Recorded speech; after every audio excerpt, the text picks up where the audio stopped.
In the name of the Father, and of the Son, and of the Holy Spirit. Amen. Peace be with you. Let us pray. God of all knowledge, whose wisdom unfolds for us the meaning of the world in which we live, with inspiration at the end of all our efforts to know, learn, and teach. Through the seeds of inquiry and wonder which you have implanted, may we continue to grow in your wisdom.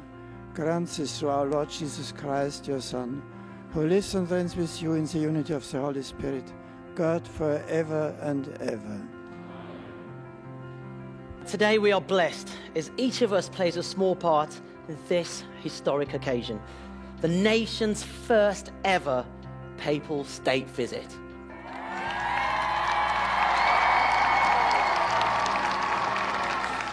Here at this exemplary Catholic University College, we can see how education is helping people make the most of their lives. Through community, through friendship, through sport, and most importantly, through their faith. Most Holy Father, as a token of our love and respect for the successor of St. Peter, young people from England, Scotland and Wales would like to present you with a gift of 3 books, each of which reflects the Catholic heritage of our nations.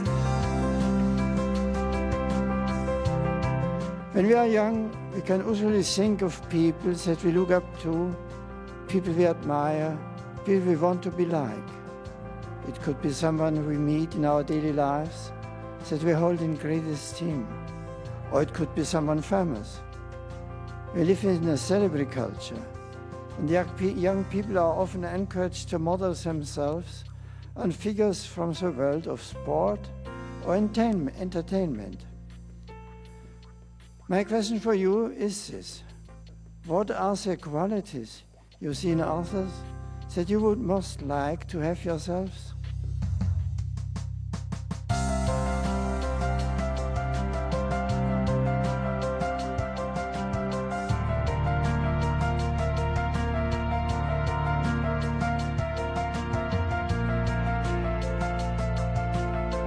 Your Holiness, we welcome you, leader of a great faith, to this gathering of many faiths. In a land where once battles were fought in the name of faith, and where now we share friendship across faith. In the Quran it is said, "We created you all from a single man and a single woman, and made you into nations and tribes so that you may come to know one another."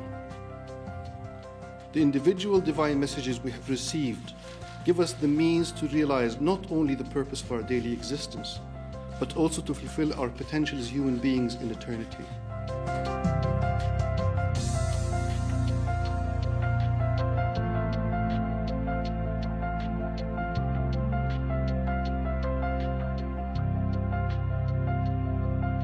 Brother Bishops, brothers and sisters in Christ, you are most warmly welcome here at Lambeth Palace, which has for nearly 8 centuries been home to the Archbishops of Canterbury.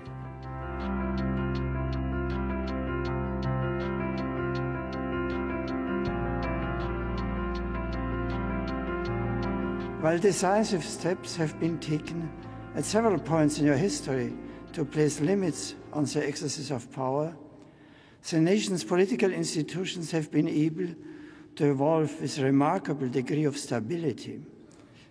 In the process, Britain has emerged as a pluralist democracy which places great value on freedom of speech, freedom of political affiliation, and respect for the rule of law, with a strong sense of the individual's rights and duties, and of the equality of all citizens before the law.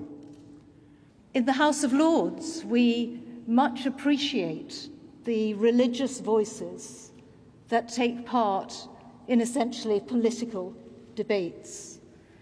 Those religious voices come from the Most Reverend Primate and his fellow bishops, of course, but they come from members of other faiths as well, from Jews and from Muslims, from Hindus and from Sikhs, and they take their place along with the views of those who do not come from faith backgrounds or communities. And it is that diversity of voices that perhaps instills in us that ethos so central to parliamentary debate of respect and the ability to listen to those with divergent views, an issue which you have stressed so much in your visit here today.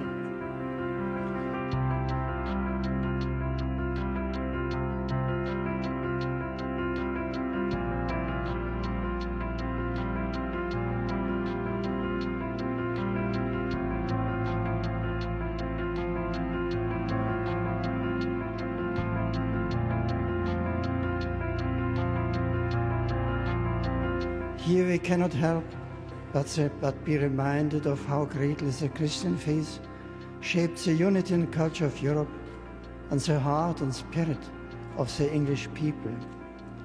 Here too we are forcibly reminded that what we share in Christ is greater than what continues to divide us.